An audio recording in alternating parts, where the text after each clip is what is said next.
Hello guys, कैसे हो आप सब। I hope you all are well and taking care of yourself and your family in this pandemic. दोस्तों, Hindu newspaper के editorial section में एक बहुत अच्छा आर्टिकल पब्लिश हुआ था इम्पीरियस मिसस्टेप्स के नाम से। इस आर्टिकल में लक्षद्वीप में जो 4 लेजिस्लेशन का ड्राफ्ट एडमिनिस्ट्रेटर प्रफुल्ल खोड़ा पटेल द्वारा इंट्रोड्यूस किया गया है उसे डिस्कस किया गया है। पहला, लक्षद्वीप अथॉरिटी डेवलपमेंट रेगुलेशन। दूसरा, prevention of anti social activities. तीसरा, पंचायत नोटिफिकेशन। और चौथा, एनिमल प्रिजर्वेशन रेगुलेशन। गाइज, मुझे लगा काफ़ी इन्फॉर्मेटिव आर्टिकल है तो इसे डिस्कस करना चाहिए so that we can know the current scenario of union territory of Lakshadweep. दोस्तों, सबसे पहले लक्षद्वीप की जोग्राफिकल लोकेशन देख लेते हैं। लक्षद्वीप एक 36 आइलैंड्स का आर्किपिलागो है। आर्किपिलागो छोटे छोटे द्वीपों के समूह को कहा जाता है। Maldives, Mauritius, Andaman and Nicobar island, ये कुछ एग्जाम्पल हैं आर्किपिलागो के। आप ये स्क्रीन पे देख सकते हैं, छोटे छोटे आइलैंड्स को मिला के लक्षद्वीप बनाए। कावारती है कैपिटल लक्षद्वीप की। मैं आप लोगों के लिए जूम कर देता हूँ, बहुत ही ब्यूटीफुल आइलैंड है। एक बात यहाँ ध्यान देने वाली ये है कि लक्षद्वीप आइलैंड से 9 एंड 8 डिग्री चैनल पास होते हैं, जो कि इमेजनरी लाइन है and which is use for the purpose of navigation by the ships. Andaman and Nicobar island से 10 डिग्री चैनल पास होता है। बहुत सारे कॉम्पिटिटिव एग्जाम में एक क्वेश्चन पूछा जा चुका है। गाइज, लक्षद्वीप के करंट एडमिनिस्ट्रेटर प्रफुल्ल खोड़ा पटेल हैं। इन्होंने 2007 में हिम्मतनगर कॉन्स्टिट्यूएंसी ऑफ गुजरात के एमएलए के पद से राजनीति में कदम रखा था और फिर 2010 में ये गुजरात के होम मिनिस्टर भी रहे थे। मैं आपके लिए हाईलाइट करता जा रहा हूँ, आर्टिकल छपा था न्यूज़पेपर में।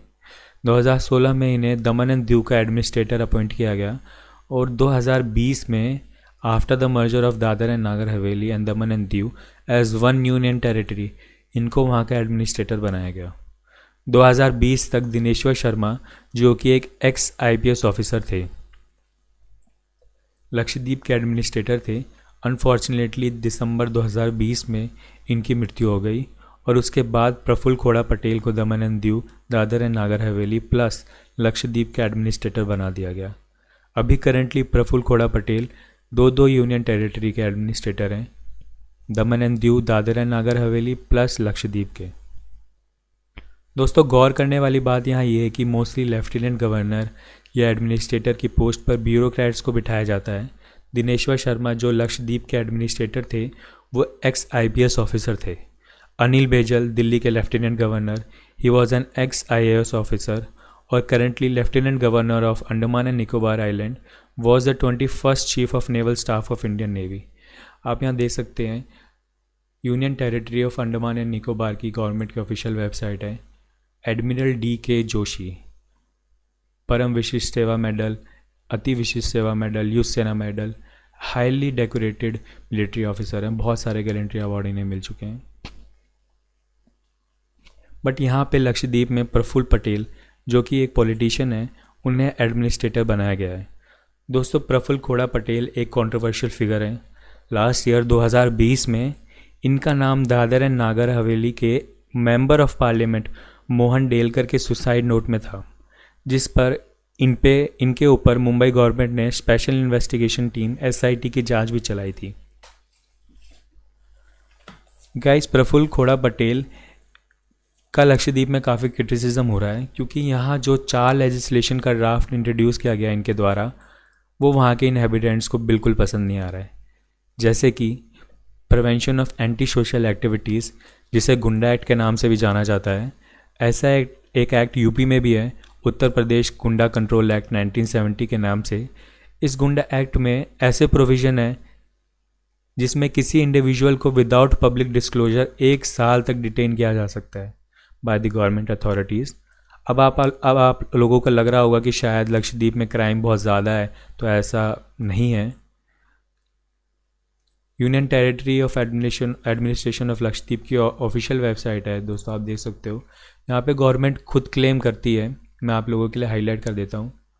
The crime rate is also the lowest in the country. The case reported at the police station amount to thefts, trespass, rioting, mischief, criminal breach of trust, etc. Heinous crimes are very rare. Only 3 murder cases are reported so far.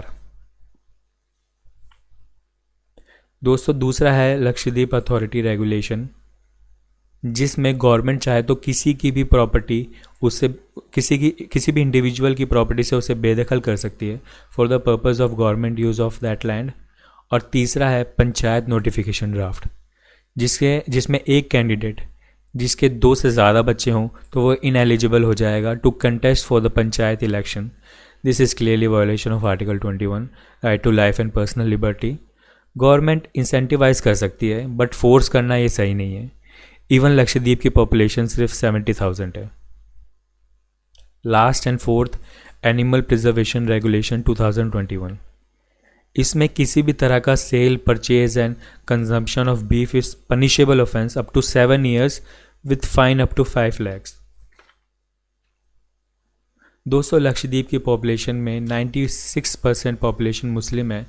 Southern India में beef consume होता है irrespective of the religion. वहाँ पर beef ban करना और punishable offence banana doesn't seem logical and reasonable. Right now Kerala high court में petition file की है इन 4 लेजिस्लेशन पे स्टे लगाने के लिए, बट हाई कोर्ट ने अभी स्टे लगाने से मना कर दिया है और सेंट्रल गवर्नमेंट को 2 हफ्तों का समय दिया है to respond on their stance. दोस्तों आज का वीडियो यहीं तक ही था। आई होप आपको अच्छा लगा होगा। Guys, do like, share and subscribe my channel for more informative videos. Thank you guys for watching my video. Thank you so much.